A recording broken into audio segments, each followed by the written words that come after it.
Well, I'm out here on my new workbench, and I've got my first project up here. It's a coffee maker that we have had for years and really love. It's really unique. Right now it's upside down, but unlike the standard drip coffee maker that drips into a carafe, which is easily broken, and you have to have a heater on it, and the coffee in it gets more and more funky over time as the heat stays on it, and they just suck. Cuisinart fixed all that by making the carafe insulated and internal, and it brews the drip coffee into this internal carafe, and then all you do is come up and put a cup under this nozzle. Imagine again it's upside down, the cup lays here. Pull this lever down and fill your cup. And it's a 12 cup, just like the biggest coffee makers, but it's so convenient, it just works beautifully. Coffee doesn't get destroyed. We love this thing. So it finally quit heating.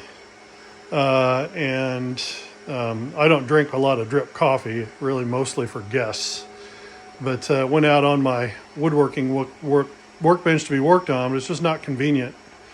And there's a lot of other stuff on the bench that has to do with wood, and then my reloading press is on there, and so it's not a good place to work on electronics. So for years I've wanted a good electronics workbench. I finally put one in, and I got all my gear on it. And I don't really have a good place to mount a camera to do a proper here's how I'm fixing this video, but I'll tell you what I've done so far. I disassembled the device. I've got the screws organized so I can put them back in the right places. I've exposed the circuit board and I've traced all the wires and figured out what they all do. The big heavy aluminum horseshoe there is the cover on the heating element. It has a number of connections. It has two primary connections to energize the element itself to make it heat. Those are down near the ends of the horseshoe. They're hard to see.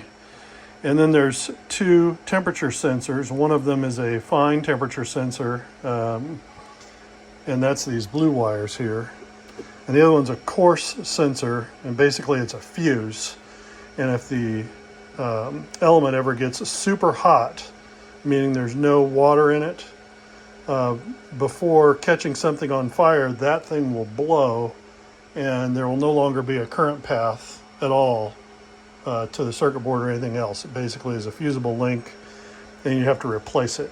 I've replaced those things before in other devices. They're often used to protect motors and other such things, but basically they're just a component that has a temperature range, or basically a set temperature. And if you get above that temperature, the internal part of that component melts and the circuit opens and it's over. Anyway, what turns on and off this element is a relay. And you can see the relay labeled on the board as RY1. It's kind of covered in solder flux. The person who put this together is a little too enthusiastic with their flux. No harm, no foul. The joints all look good. They're nice and shiny. Good old school hand soldering here. Anyway, RY1, basically you see there's a coil, which is this symbol. That enables the relay. So when power is applied to this coil, it creates a magnetic field that pulls the switch down and closes the relay. You see the diagram showing it disconnected means it's normally open, which means when this is not energized, this relay is open. And so there's no energy being transmitted. And basically what goes through here is full line voltage. It's coming pretty much straight from line power and then going out to the element. So we apply anywhere above 18 volts. The circuit board states 24.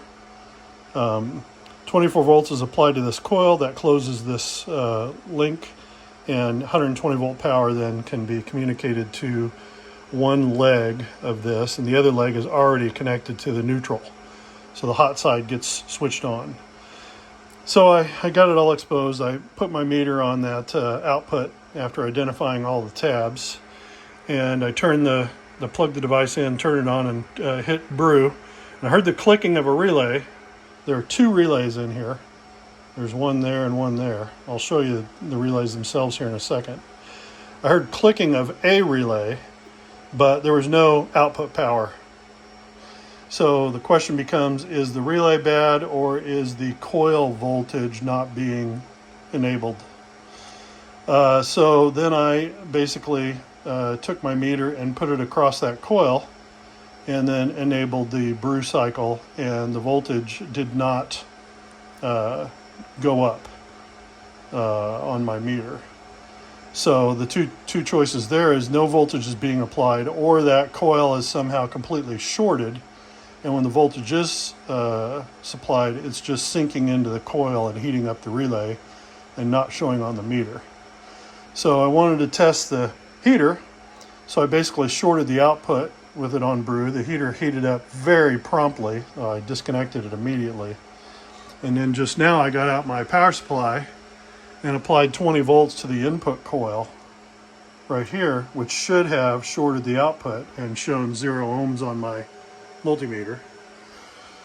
And what happened was there was a nice fat spark as the current hit that coil, and my power supply went to 0 volts, and I have it current limited to 5 amps, and it was pegged at 5. That means that coil is shorted, and so that relay is bad. Now I'll disconnect these probe leads. Here are the two relays, this thing and this thing. So the purpose of a relay is to switch a high voltage using a low voltage. So anything you might touch or might come in contact with is a low safe voltage. Basically takes about 70 volts to drive enough current through your body to kill you. Anything lower than that is generally not dangerous, unless you're covered in salt water. That figure goes a little lower. But 24 volts, which is what this thing's supposed to use to fire, is safe. It's, it would be very difficult for you to hurt yourself with 24 volts. So anyway, the relay is using a low voltage 24 volt with low voltage switching and everything to energize a 120 volt circuit. And the purpose of this one, I have not figured out, but I did test it, and it's the one that's clicking. So this coil shot, this relay needs to be replaced. So I'm going to try and find one online somewhere. My current investigation says this thing is obsolete, but I should be able to find something similar and just do a solder and replace. None of the other components look like they've suffered any kind of undue heating. None of the resistors are discolored. The diodes all look nice. It's actually an actual old school, it looks like a TO3 transistor. Everything discrete. There is electronics, I suspect they're up here in the top, but the horsepower down here is all discrete components. Really cool. So it makes them easy to fix. No custom chips that I won't be able to get somewhere. So anyway, I suspect when I swap this relay out, it's going to be all smooth sailing, and I'll be back in business with my awesome badass coffee maker. So sorry you didn't get to see all this in action. Again, I don't really have a setup yet to attach a camera, but that's how you fix this kind of stuff. You take it apart and start tracing the signal, and you're careful when you plug it in, because a lot of these contacts and things in here are either grounded or at full line power.